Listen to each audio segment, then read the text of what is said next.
तुम्ही पाहत आहात MCN न्यूज मराठी। महापुरुषांच्या कथित अपमानाच्या मुद्द्यावर अकोल्यातील वातावरण तापलेले दिसत आहे।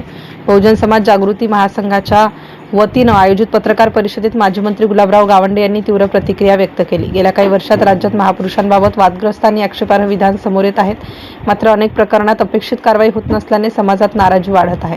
इतिहासाशी छेडछाड किंवा अपमानास्पद वक्तव्य सहन केलं जाणार नाही, असे स्पष्ट मत गुलाबराव गावंडे यांनी याप्रसंगी बोलताना व्यक्त केले। या पत्रकार परिषदेत विविध सामाजिक संघटनांच्या प्रतिनिधींनी ही चिंता व्यक्त केली आहे। महापुरुषांबद्दल चुकीची किंवा दिशाभूल करणारी माहिती समाजात तणाव निर्माण करू शकते, त्यामुळे यावर कठोर पावले उचलण्याची गरज असल्याचे मत व्यक्त करण्यात आले।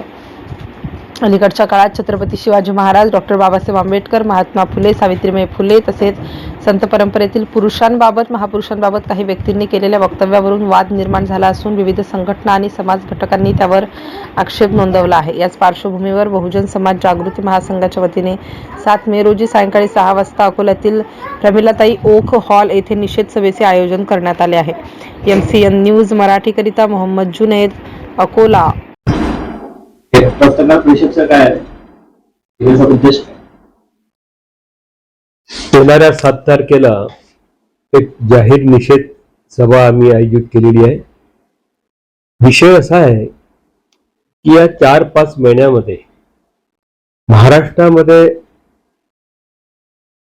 जे महापुरुष होऊन गेले, महाराष्ट्राच्या बाहेरचे महापुरुष, त्यांचं चारित्र्य हनन करण्याचे प्लॅनिंग हे 4 महिन्यापासून सुरू झालेलं आहे महाराष्ट्रामध्ये। छत्रपती शिवाजी महाराज, महात्मा ज्योतिबा फुले, जिजाऊ माता, बाबासाहेब आंबेडकर, शाहू महाराज यांच्या बाबतीत उलटसुलट बोलून लोकांमध्ये एक इतिहास बदलण्याचं प्लॅनिंग या ठराविक लोकांनी सुरू केलेलं आहे। मी पक्षाच्या विरोधात बोलणार नाही, कारण यामध्ये पक्ष नाही। या मोहिमेमध्ये, बदनामीच्या मोहिमेमध्ये जो धीरेंद्र नावाचा माणूस आहे, स्वतःला फार मोठा महाराज समजतो, त्याचे वडील एक पुजारी होते, पंडित होते, आज तो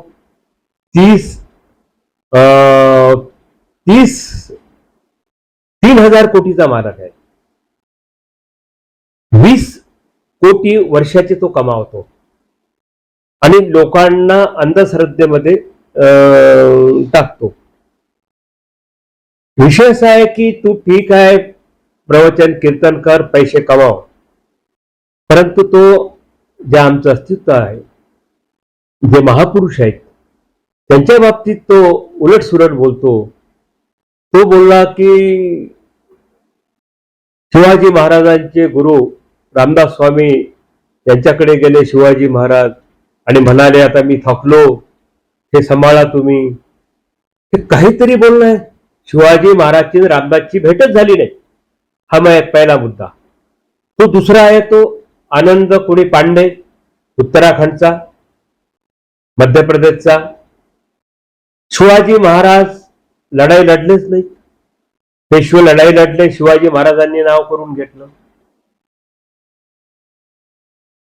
तो एक ऍडव्होकेट शर्मा म्हणतो की बाबासाहेब आंबेडकरांनी घटना लिहिलीच नाही, घटना लिहिणारे अलग होते। म्हणजे हे काहीतरी बोलतात। तो सोलापूरकर, तो पोंचे नावाचा शरद पोंचे, तो बाबासाहेबांनी मनुस्मृती वाचली नाही, मनुस्मृती जर वाचली असती तर बाबासाहेबांनी जाळली नसती। त्या मूर्खाला समजायला पाहिजे की ज्या बाबासाहेबांनी तुझ्या वजना एवढे तेवढे वजन पुस्तकं वाचले, पूर्ण देशाच्या घटना वाचल्या, आणि हा पोंचे म्हणतो की मनुस्मृती त्यांनी पूर्ण वाचली नाही म्हणून त्यांनी जाळली। महात्मा ज्योतिबा फुले, सावित्रीबाई फुलेंचा 9-10 वर्षाच्या असताना त्यांचा विवाह झाला, ते कसं करत असतील, हा माजी राज्यपाल बोलतो, भगतसिंग कोश्यारी।